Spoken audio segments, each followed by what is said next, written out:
So I want to start with a story. Katie Collins won nationals for persuasive speaking back in 2000, and I want to say 12, it may have been 13. All the years bleed together after a certain point.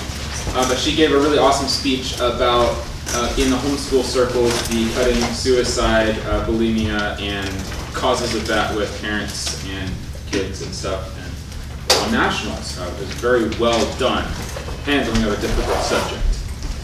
The year before that, I did not like her speech at all. I was her coach both of those years, and she wasn't persuasive, and she ran a speech about how we should all boycott Starbucks. Okay. And the entire year, I was unpersuaded and unmoved as her own coach. I did not stop drinking at Starbucks. I would boycott Starbucks because their coffee's bad, because it's stale, and because the only good drinks there are from the frou-frou Frappuccino line. So that's why I go to cool coffee shops like wherever I got this, Cafe Yali, that have legit fresh coffee. But she was doing it on the basis of social standards and supporting homosexuality and all these interesting claims. The point is that as a coach, as much as I disagreed with her speech and was never moved by it, my job was to help her be her as best she can be, the best version of her. And that's one of the things I define as good coaching.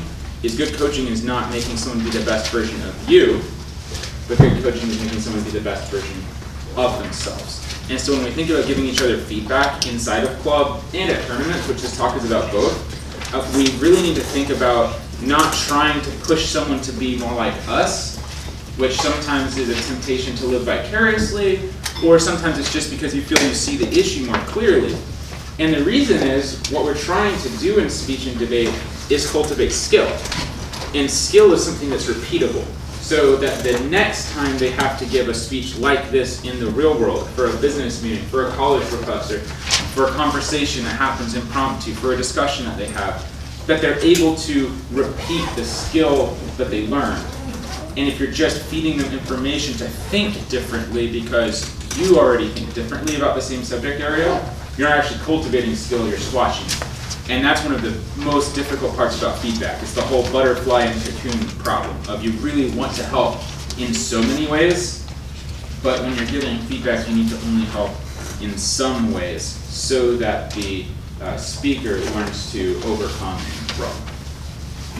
What I have for you in this talk, they told me an hour, I don't think it'll take that long. But I have, first of all, 3 main points. First, the purpose of feedback, which we've already began discussing. Second, a whole bunch of tips, tricks, and common types of feedback for feedback givers. In club, that's all of you speakers too, right? You're also responsible for helping everybody else improve. But it's primarily geared towards the parent feedback givers. And then third and finally, for feedback receivers, tips, tricks, and common things for how to receive feedback and get the most out of it. So on point 1, the purpose of feedback, we've already discussed how it's a repeatable life skill that we're trying to cultivate here, not this one speech. This one speech stands for all speeches you'll ever give in your life. And so learning the process and wrestling is what we're trying to have the students do. Ultimately, the students own their own speech. And so helping them really adopt that is crucial. But second, on the purpose of feedback, is we're teaching them to be audience focused. And it's just like finding product market fit in business. So in business, anyone who's trying to launch a business, here's how it usually happens and why it usually fails.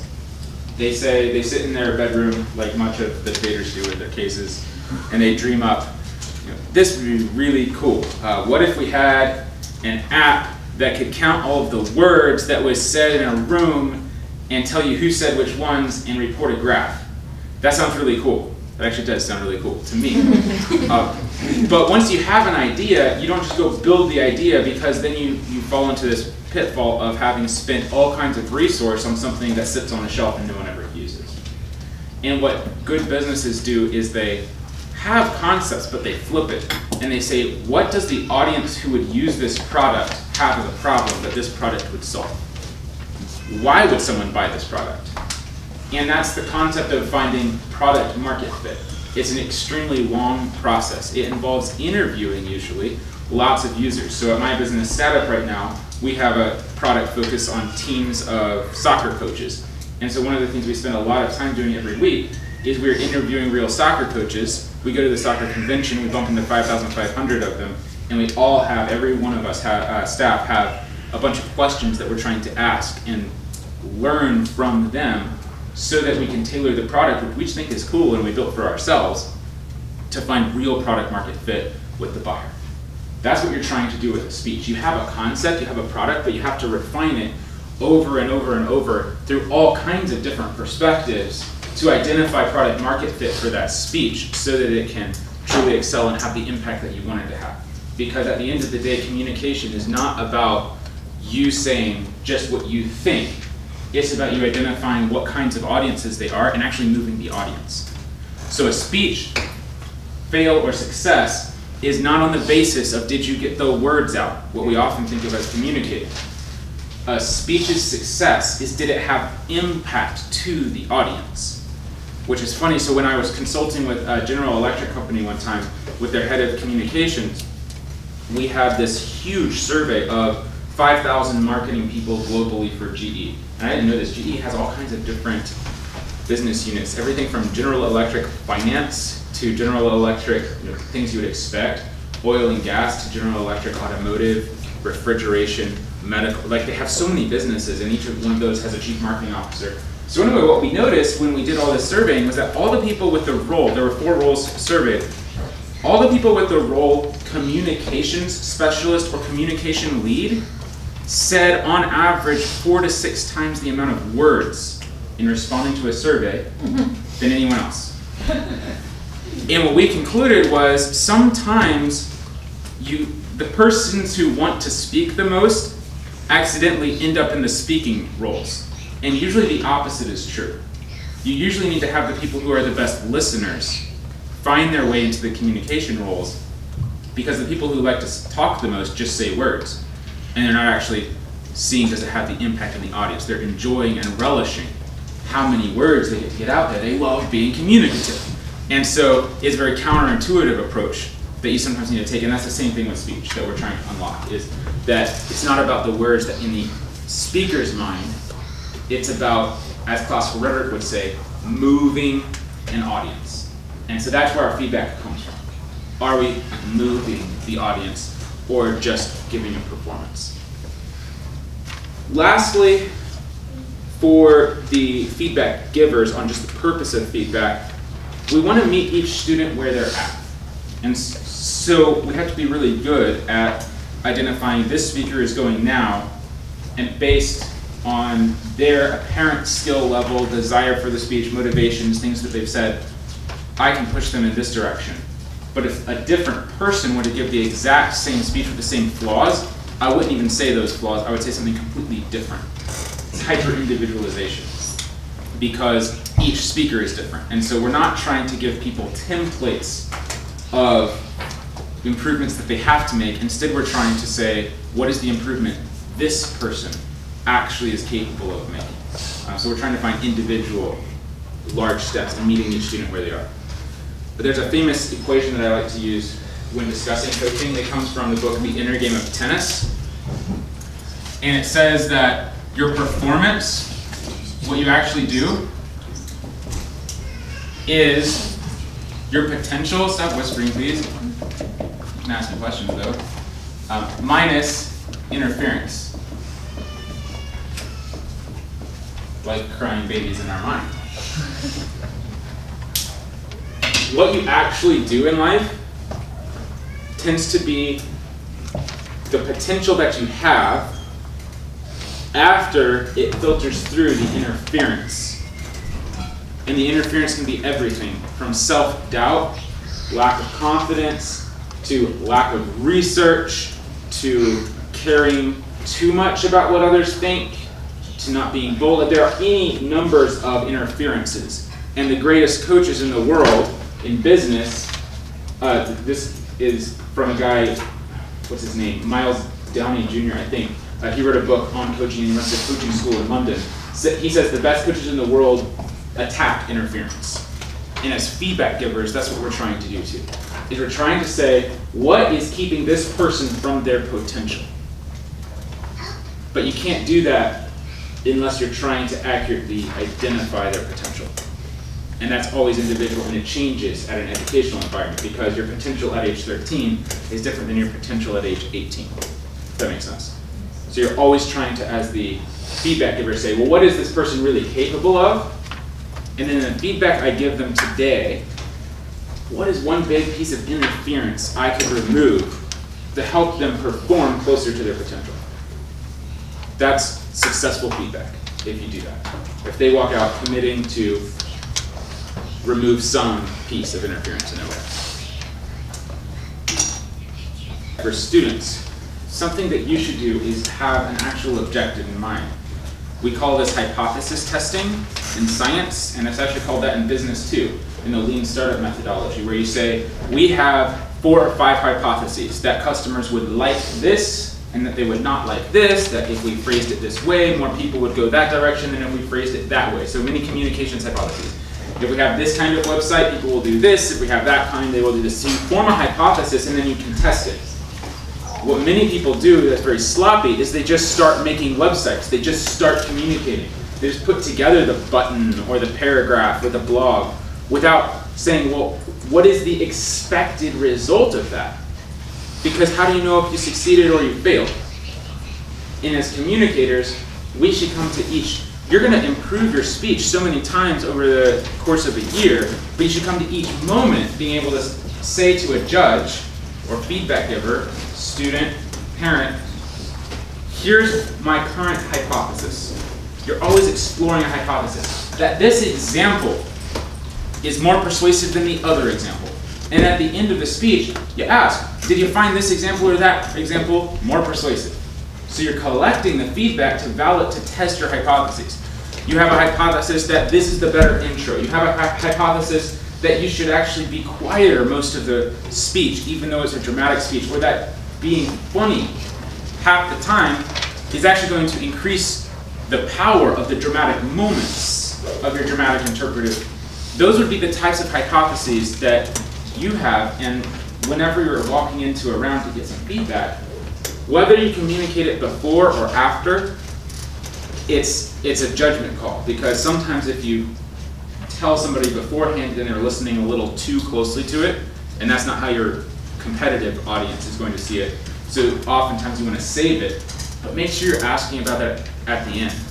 And then back, one last thing for the feedback givers, assuming that's the case, one thing that I like to do when someone comes into a room to give a speech is I like to say, do you have any clear goals today? Things that you're testing. And whether it's, I'm just giving the speech for the first time, or here are some goals, or yes, I have some, that's all I'm looking for, is that we want to be more intentional about every moment we spend trying to get better by actually having in mind some way we're getting better.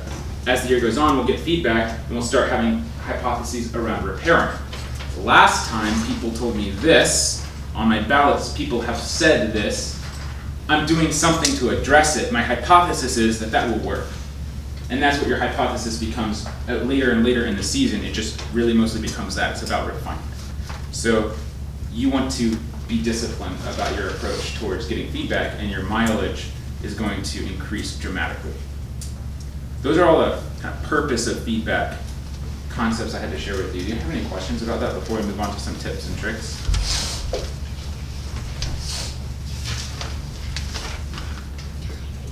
So you have a goal sheet out there for end debate. Yeah. Should students have something like that they're working through? Students should have something like that per speech. Okay. What's difficult is there's a point where in debate it's much more about you as a speaker having these goals and improving, because it's your skill to adapt and change, because you're doing actually one thing over and over and over.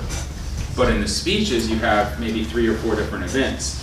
And so your goal may not be, I am learning to think on my feet better. It's more like, I'm learning in persuasive to do this thing, and I'm learning in extent to do that thing. So I would say you have goals specific to the speech. But you should be able to ask people before or after their speech, what do you think your potential is? What is your goal? and they should be able to answer you. I think you guys are maybe implementing something along those lines with some speeches. I don't know. But yeah, awesome. Good. Any other questions on these concepts? General principles? Yeah. I have one. Listed a couple examples of interference. You just give more examples so we kind of know what kind of thing we're looking for. Sure. So let's go event category by event category. If you're in limited prep, interference that a feedback giver may help uncover is you're waiting too long to choose your topic of the ones that are given, or you're questioning yourself too many times. And so you're sitting there prepping and thinking maybe I should have done the other one, and maybe you even switch. That would be an interference to remove. You need to commit to, within the first 15 seconds you choose and you stick with it. That would be removing interference. Another one for limited prep could be you're very focused on your content, but you've become blocky in your movement. You're doing the move over here, move over there, move over here, move over here, and it's too rigid. But I think you're trying to be more authentic, and you're capable. I know you're capable of being authentic. And so that's an interference you need to remove. It's natural movements. Does that help? Mm-hmm. Okay, so if we went for interpreted interference, could be along the lines of you may think you need to be more interprety than you actually need to be. You seem to have the potential here to actually understand the full emotional development of this piece, but you're interpreting the verbs. I saw the mountain instead of the character. How does the character behave? And you're capable of that. So take a second look. Instead of interpreting the words like children's songs, try interpreting the characters like adult literature, mature literature. And then last of all, for platform speeches, it could even be the topic, right? Did you choose this topic, or did your parent choose this topic? Because I don't get the sense that your eyes believe you. And you need to make sure you're working through that. And sometimes you can't give them an answer because it's like that. And at the advanced levels of coaching, you find out all kinds of different stuff, but that becomes far more into coaching, like that you're worried about your parents getting divorced has affected so many of my debate teams over the years. Like, that's interfering. Okay, well, that's a different question than what we're going to do handling individual speeches as one-time feedback givers. So more, we're going to focus on the speech. Good.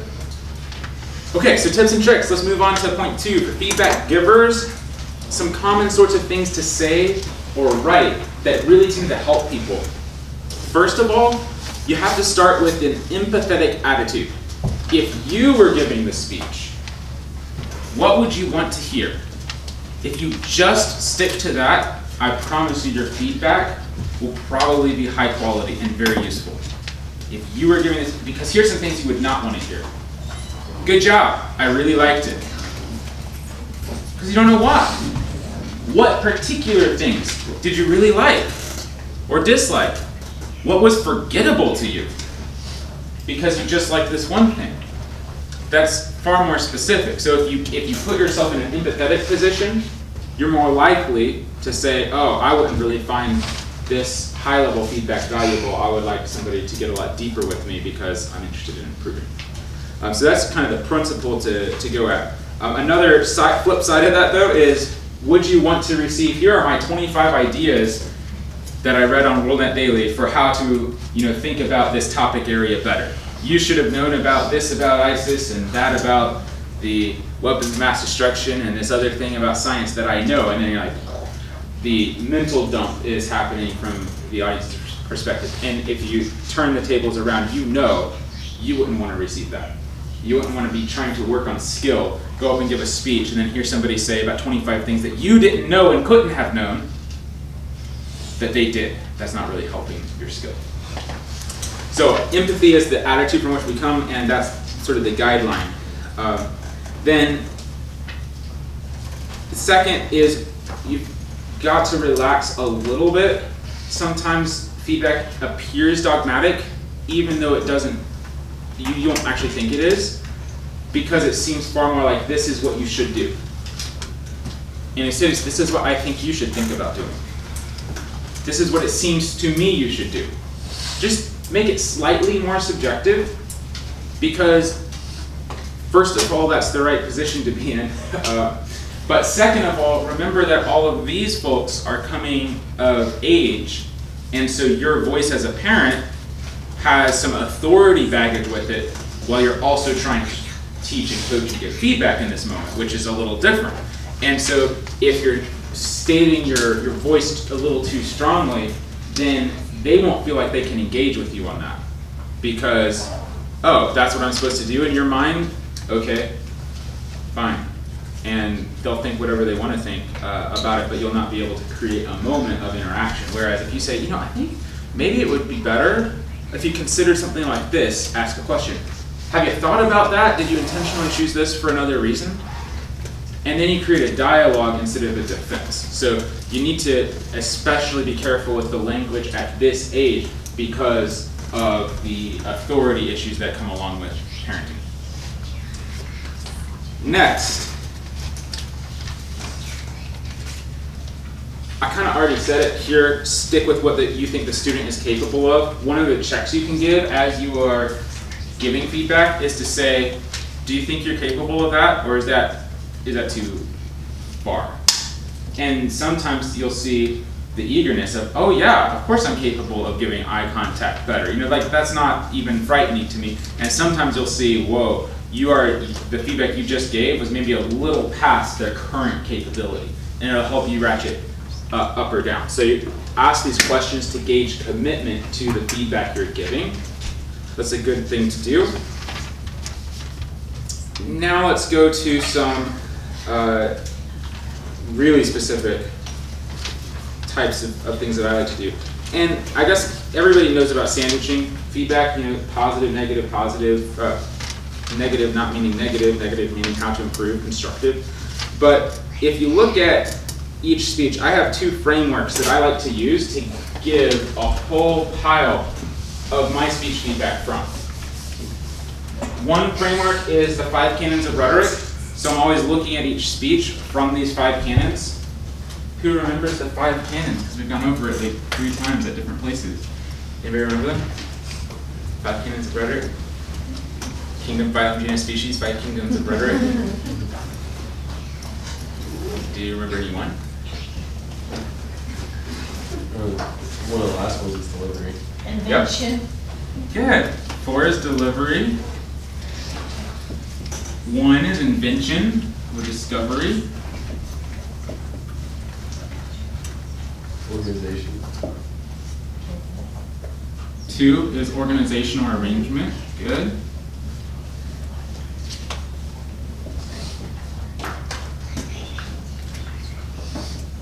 3. 5 is the lost canon of Memory. good. Which you all unlose because you have to memorize scripts, even though in the real world we adapt, which is a different thing. So you do get to work on this canon. Did any of you all see the pictures that I shared on the Ethos Facebook like 2 weeks ago of medieval memorization patterns? Did any of you see that? Because there's like all these different ways to look at a room and a floor and how you could walk it. And so you put your points on different spots. There's like this form, or there's like this weird triangular one. There's just all kinds of different ones that they would memorize, because if you memorize the form, then you construct a mental palace. And so you're memorizing by putting things in spots, and it compartmentalizes the job of memorization. So you memorize a paragraph here, a paragraph there. And so you all actually do that, which is really kind of interesting. Unlose the last canon. The third one is style. And that's where we've learned a lot of figures of speech, tropes and schemes, anti-metabole, anapora, and so on and so forth. Economy, synaptic. Isaiah? Yes. These are the 5 steps for developing a speech? These are, yes, actually. So these are A, the 5 steps for developing a speech, and B, they're the 5 canons of rhetoric. So all rhetoric knowledge is tagged by these. So these are the kingdoms of rhetoric, and then inside each one, so invention has The common topics and the special topics is the next layer down, and inside of those, the common topics, there are 5 common topics, and each common topic has subtopics. So all of rhetoric is actually organized in this way for thousands of years, and then we deleted that knowledge in our society in about the last 70 years. So it still exists, and it's freely available on the internet, which is awesome. So you can read Quintilian and Cicero and Aristotle and these. And classical rhetoricians keep it alive. So rhetoricgreen.net, I think it's .net.com. Rhetoric Green, Rhetoric Forest, keep these alive. The point is, like you said though, this is the development of a speech. Did they do a great job thinking through the issue? And if you learn some of these, oh, there are 7 types of proof. You could say to someone who's giving a persuasive speech, you know, I felt like your proof was one-sided. It seemed like you were relying completely on historical example. I would like to see a mix of maxims, personal examples, quotations, and statistics, in addition to just the historical examples.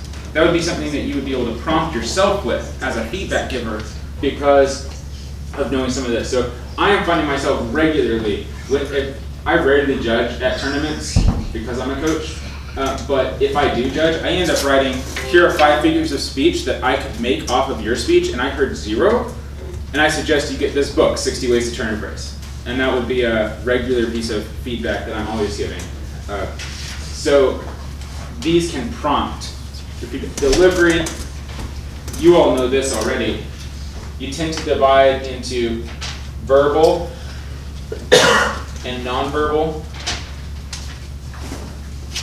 And so when you're thinking through, you're thinking, okay, verbal delivery, I didn't actually notice anything.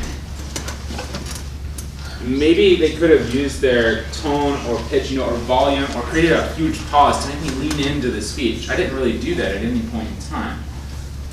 And so you create a suggestion because of that. So I view this as one set of prompts for giving feedback. Another set of prompts comes from the book Made to Stick by Chip and Dan Heath. Any of you read that yet? Yeah, help me out. What is it?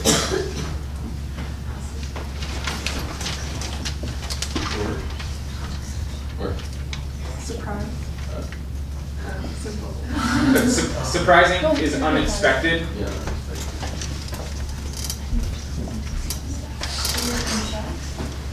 Concrete.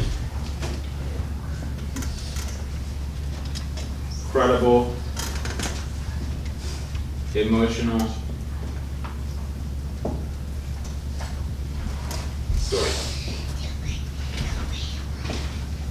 This is what makes communication, they say, sticky. When I am going to go home and forget a speech, I will always let the speaker know that. Your speech is forgettable to me. Here's why. It's missing, and I'll pick a couple of these because it's always missing that. This is what makes a speech stick. If you're telling me the same Hitler example I've heard 1,000 billion times, not sticky. It's not.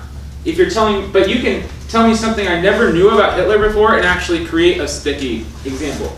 And if you tell me, I remember a speech from, I think it was the 2009 Impromptu National Champion, talking about Einstein, which is just an overused impromptu example. Einstein, okay. She told this amazing story about Einstein's wife having to paint the door a loud red in the neighborhood because he would be so absent-minded that he would walk past his own house. I'm like, I'd never heard that before, and now it's here. That's both concrete and it's a story. And you see how it's sticky? Now I remember that. And that's the only thing. What's fascinating, though, that they prove here scientifically about memory is if you can create something sticky, usually your content comes with it.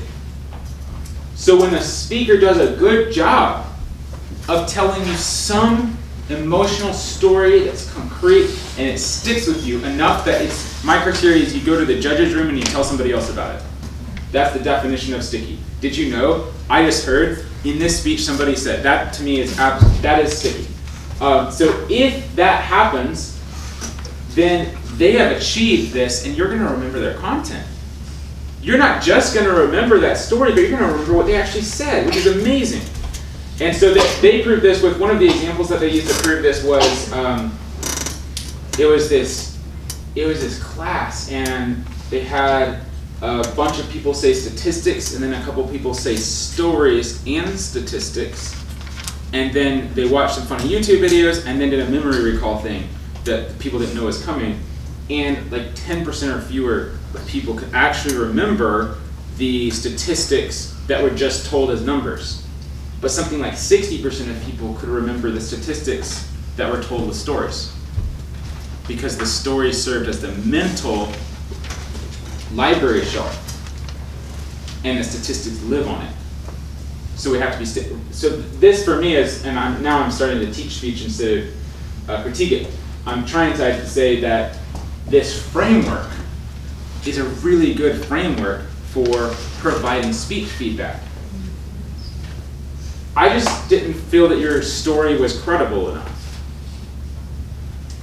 Where's the emotion in this? I'm not really drawn to your speech. In fact, I didn't like being here at any moment. And so, I feel like an audience shouldn't have to work to listen or want to be there. You've got to put me in the right state of mind to do it. Now, if you went to any other communications books, you could build out more. So you could build out, Aristotle's 3 forms of emotion, artistic proof, ethos, pathos, logos, as long as you understand them, and you could use them.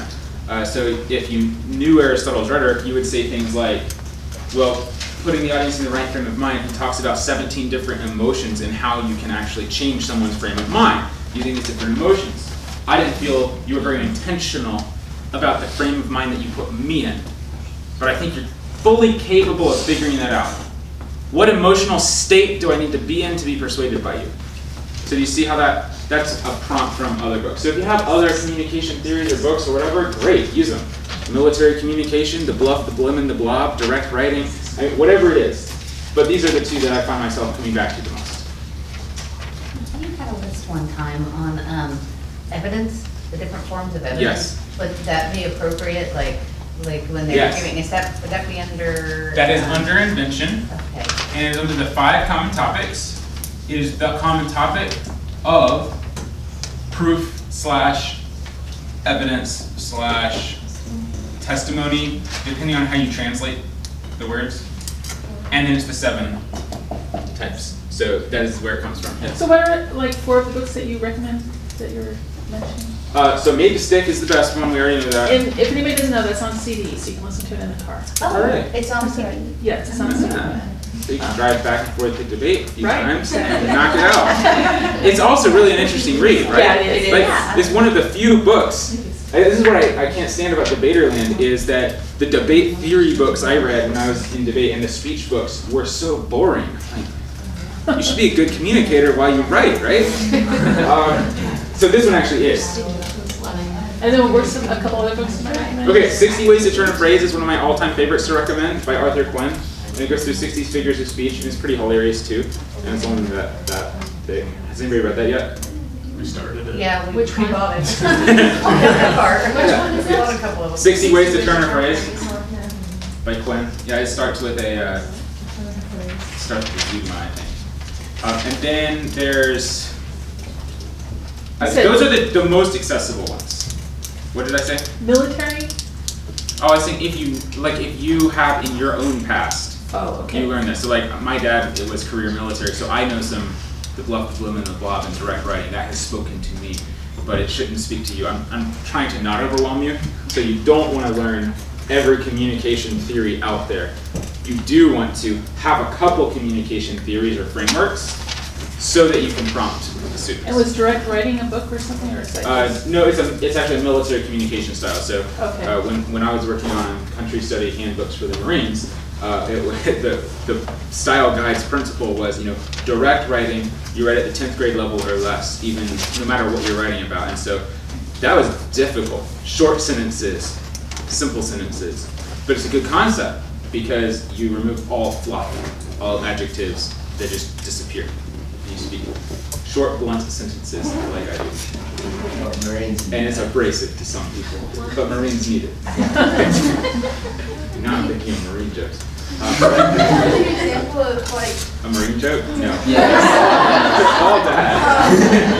of like mixing statistics context of the story? Yeah, sure. So what you would want to do, let me think of a really good example. Well, actually, so Katie Collins, the speech that I mentioned before, she first talks about a story of someone cutting for several years and their parents and their life, and then she says a statistic that 60% of Christian teenagers do this. Now we remember, but it's linked to the story. So it's, the statistic is associated with the story, and that's what you're trying to do with sticky, is you're creating a couple things that stick. Everything else is associated with it. Like when they have an attractive person on a billboard with whatever it is that they happen to be having. You're trying to associate your product with attractiveness. It's a communication principle.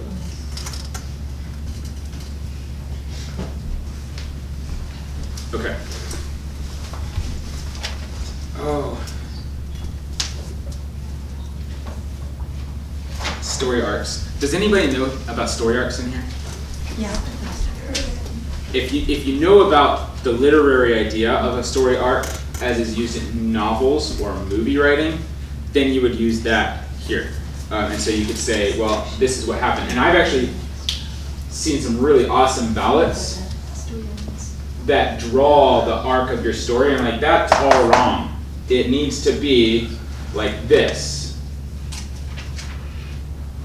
Or whatever it is that it needs to be like for this speech. And you're suggesting ways to rearrange the story to create an emotional climax to the story and resolve in a satisfying way. So that would be an example you could draw from. And then one last one for arrangement. I find myself continually writing on ballads. I don't think you storyboarded your speech. Did you actually say, here's every form of proof that I could use, every example, every historical illustration, statistic, story, all this stuff, every comparison I could possibly make, lay it out there and arrange it? Oh, there are 3 core themes, and these all go here, and these all go there, and this one should come before that one, and that one should come before this one, or not, and this one doesn't really apply with the overall theme, cut it out. It's a movie as a screenwriting process, but it is the most useful in presentation development. And again, life skill. This is what business presenters, when we coach them, all get to learn, is we go through invention and storyboarding because they find new clarity that, oh, half the points that you're making in your speech are true but useless. They don't advance your theme. So that's a pretty common piece of feedback, but that's more advanced. So I guess that's more of a me or a coach. Unless you know it. Okay, next I have to ensure that you tie specific feedback to big ideas. Don't just give one-time tricks to people.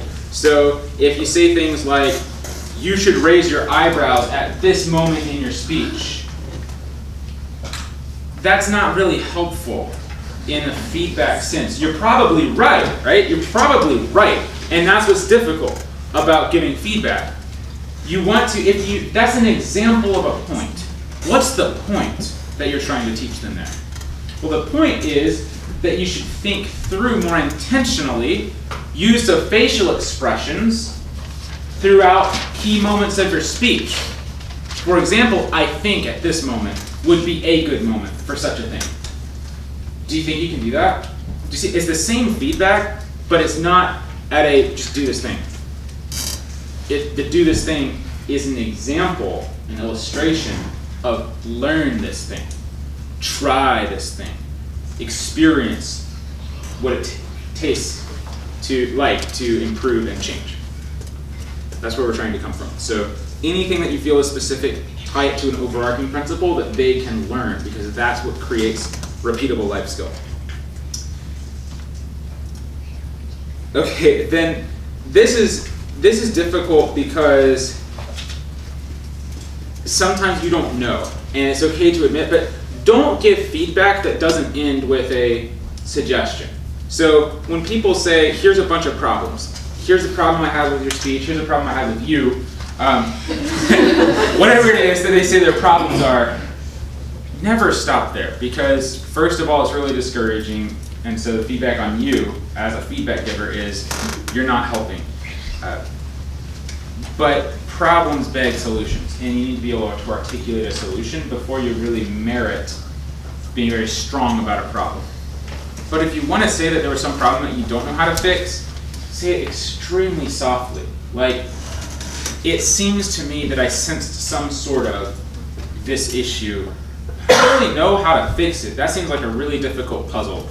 Maybe ask a coach about it. Like, that would be a very soft way to approach if there was a problem you couldn't figure out how they could solve.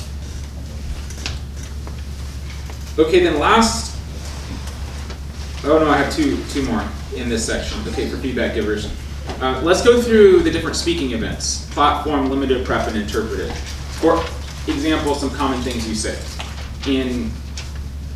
Over the year, you're going to discover more, as you continue in club time. You'll build a bigger list. But some example platform-specific things, I think always have an introduction focus and a conclusion focus, because in limited preparation, first of all, those are often forgotten as someone is panicking about their content, but those often set people apart. So an example of feedback I'm continually giving in extent is stop with the examples that lead from my mom and her minivan, or my brothers and this argument that we had, into a matter of serious national policy.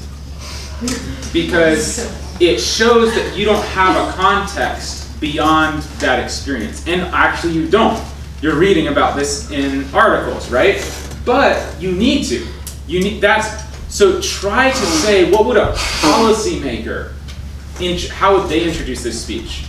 So last time I was at the North Carolina National Open, I judged extemp finals, and I wrote that on 7 of 8 finalist speakers' ballots. Because that's what they all do. They talk about their moms, and mashed potatoes, and dogs, and siblings, and then they're like, and here's the important extemporaneous question today. So that's an example of intro feedback that I think is decent, and I'm always giving. Okay, next on platform, on limited prep. I'm in limited prep, right? I am in limited prep, yes. Okay, limited prep specific. Notes to self when you write them really quickly. Is about clarity and flow. Because that's one of the things that you're trying to learn. Your content from time to time is going to vary wildly. And so in limited prep, I don't think feedback on content is very helpful. I just don't. It's not very helpful. What's helpful is form. Because that's what you have in the real world is you have limited moments where you just have to speak. Try to learn habits of form. So things like little case structures. So you could say, I felt like you gave a speech that it was just 3 examples. Woo! Standard 3-point speech that didn't really connect. Based on what you said, I feel like this one example that you had and then drawing 3 applications from it would have been a much better structure. Or maybe have 3 examples and just draw 1 application instead of trying to draw an application from 3. Or consider, the 2x2, a comparison and contrast of 2 different ways of thinking. So don't stick yourself in a 3-point box, because you can actually flow it much more simply as merits the content. Okay, so that's an example of clarity and flow. And then last of all, the thesis types. And maybe should come some other time and talk about that. There are about 7 to 10 types of thesis that you should have in your arsenal that are different from X subject area is good or X subject area is bad, which tends to be 9 out of 10 theses that you see in high school limited prep. And you can actually have multi-clause thesis statements, comparative thesis statements, and do something a little more interesting, even when your extemporaneous question is, will Donald Trump win the election? It doesn't have to be that your speech is answered no. Your speech could actually be answered, well, I think 3 factors are going to govern the outcome of this election. This, and this. And they seem to point to 2. But you don't have to actually defend the answer. You can get away from defending the answer while still having a thesis on the answer, and it'd be far more interesting than 7 reasons why Donald Trump won't win. because you can bring in outside information. So learning to have different thesis types, I think, is something that we can help coach people to. Your answer was too simplistic to the question. What do you really think about the question? Forget the exact question. What do you really think about this area? And that's a good discussion to have when giving feedback. And then say, well, here's how you could maybe see a thesis in that. Do you see this? Or what would you describe as your thesis for what you just said? Because you were passionate about that and it was good. That's an interaction we might create. Okay, platform specific. Intro focus and conclusion focus are huge again here, same as before. Clarity and flow is huge again. The storyboarding I'm typically talking about, but then we get into types of proof that you use. So in platform speeches, sometimes a speaker finds one good thing that they do and they try to do it too many times. And they need to learn to speak to all audiences by varying their proof. And then last of all for platform specific is using use of emotion. That's an important criteria to focus on. But I have one question that I always ask myself and I ask the speaker when it comes to platform speech that has to do with the idea of what is persuasion. This is an arbitrary standard of my own that I say is based on classical rhetoric, so you can adopt it or not adopt it as you wish. And it's one of the reasons I don't like judging at tournaments is I don't think I'm a fair judge to ever get because I have arbitrary standards like this, which is, did I actually walk away with my mind changed? Am I as an audience member any different after your speech than I was before your speech? Because to me, if you're not learning that, then what are we doing here? You're learning to wave your arms and give eye contact. Great, big whoop. Rhetoric for me is about, it's thinking well enough to deserve to speak. But that is not a commonly shared assumption. So that's me, but I think, in the club, that's definitely our culture, is we really are trying to push ourselves through the thinking and thought barriers. And so we should be using that standard here. Did I change? What are you doing to make me walk away different? Not just sticky, remember, but also different. That's a pretty high standard for platform speeches. And if you can get to a point where you nail that, wow, that is an unstoppable skill. And it's an extremely difficult skill. Because you have to figure out where audiences are, hook them, get them in a state of mind to listen to you, and change them. And you're not going to do that with your abortion is bad speech. Okay, interp feedback. Wow. I already said one that is so common for me. You're interpreting the verbs and giving us children's songs instead of interpreting the characters. Here's a principle, though, that's really good to apply, that people are very capable of applying, is use the author over your shoulder principle, or the author in their grave, or whatever. Are they rolling over in their grave as a result of the interpretation of their work? Or are they saying, that's it? That was what was in my mind. That's another arbitrary standard that Isaiah applies when he judges interp, because that's what I think interpretation is about. And people forget that interpretation is about interpreting the literature, and they just think interpretation is interpreting the words. Unfortunately, though, that's not usually fairly judged at tournaments with the standard parent judge, because they're conditioned to celebrate over-the-top dramatic interpretation of the words like you would do for a 5-year-old children's song. So I'm insulted personally by most interpretives that I watch. I really am, because you're speaking to me as a child, and I'm an adult. But many of the moms who judge like it.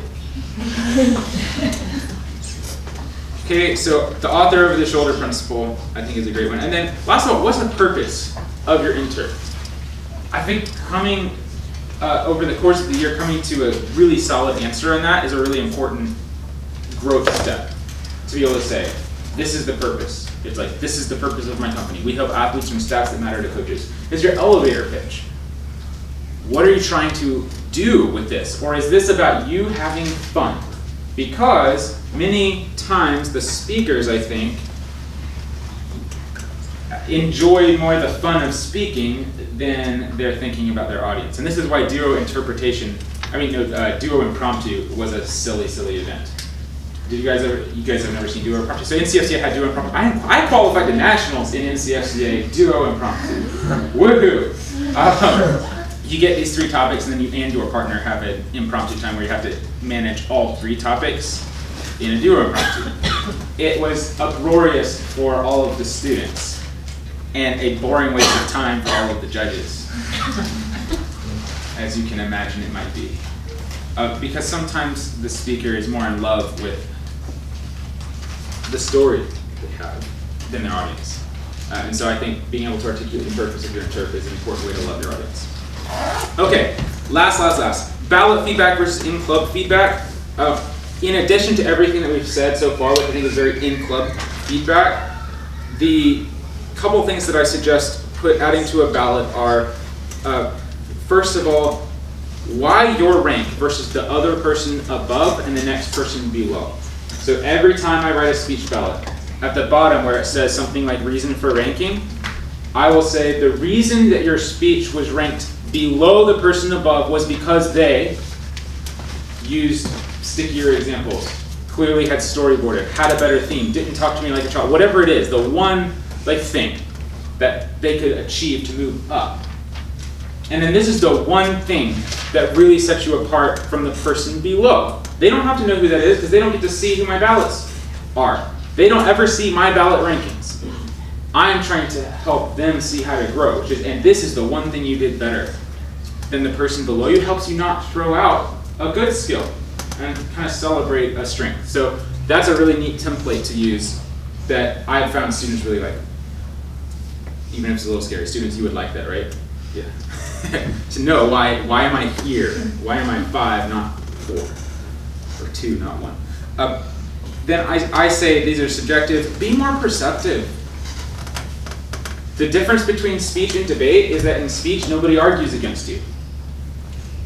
Judges, you can be a little tiny bit skeptical of that extemp speaker. I don't think that you should always just go along with what people say, hook, line, and sinker. That is all. I'm not going to go further on that one. And then don't reward childishness. We're trying to push people into the adult world where they will be able to succeed. So stop voting up people who do childish things. Help them for the formats that they're going to experience in the real world. All right, last of all, for feedback receivers, this is easy. Feedback receivers, you need to listen and don't judge. No judgment. If you do, you clam up your feedback giver because they feel like you're obstinate and arguing with them. Here's a phrase that I really like, and we learned this again at kind of the company and consulting level. Perspective is reality. This is what I'm always telling CEOs when they find out that an employee dislikes them.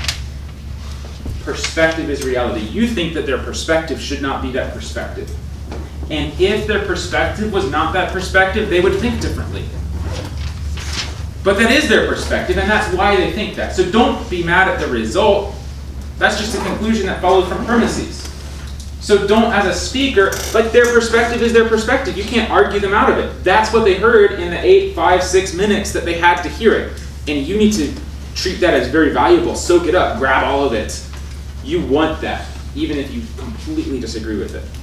That's their perspective, and you collect the perspectives and realities of people so that you can change those. Second of all, so we never judge, you process later, collect many feedbacks before you change.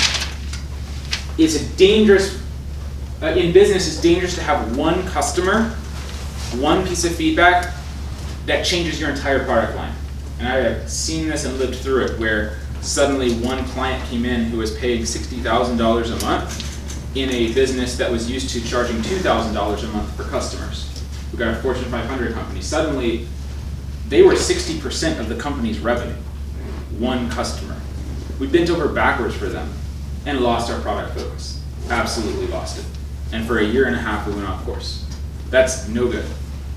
Same is true here. Don't let one person's feedback completely change you. Collect perspectives and learn and grow from them.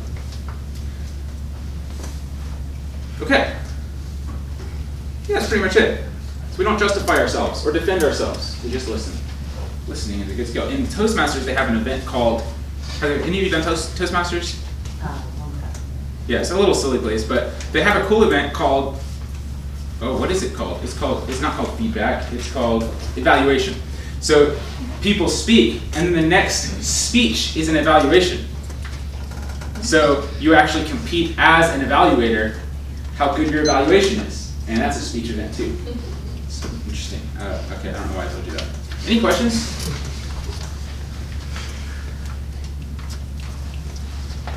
Do you feel like you can give clubmates feedback? This is my quote. Yes? Club artifact, hooray. Cool. Well, thanks for your time. And Samantha, you're up next, I guess? Yep. All right.